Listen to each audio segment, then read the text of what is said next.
De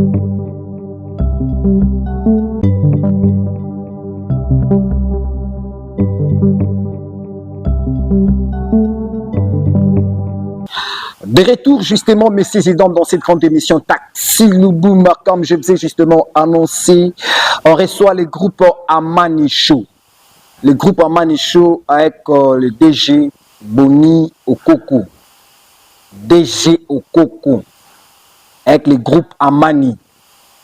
Et le groupe ina mbia Mungu.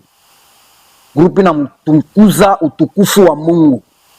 Groupe ezo sala pona lolendo na Nzambe. Bao beta biloko wa bien. Bao komisa Nzambe. Dans les groupes en paix, je dis bonsoir et bonne arrivée dans cette grande émission Taxi Louboum. DG, bonsoir. Bonsoir. DG, santé quand même, ça va? Hein? Ah, ça va. Bambo, telo, tunamiona mon émission à Taxi Louboum. Une émission pour faire les gens valoriser, les musiciens, beauté à mon grand katanga. Ou tous tu présenter devant caméra parce que bantou ma mingi, banachka pas venir menacer mao groupe Amani DG Okoko, va te retenir nini.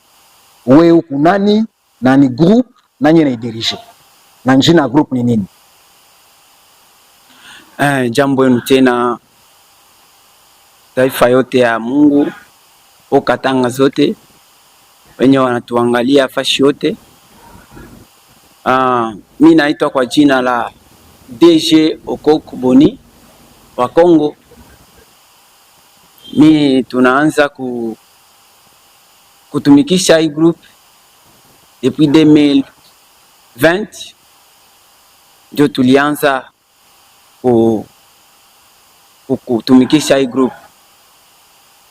Sa vile journaliste anasema ni group ambapo tuko natosha wimbo kuhusu ya injili ya Yesu Kristo.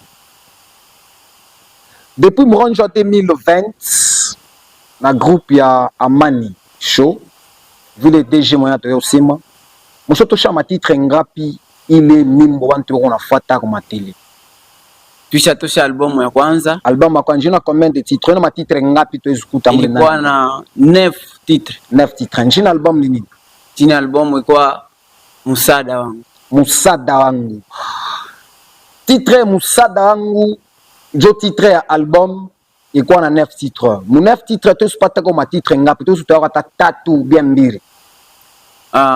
Ya kwanza ile wimbo ya Musada Wangu. Musada Wangu. Après ya pili Mchungaji. Mchungaji. Ya tatu Kristo. Ya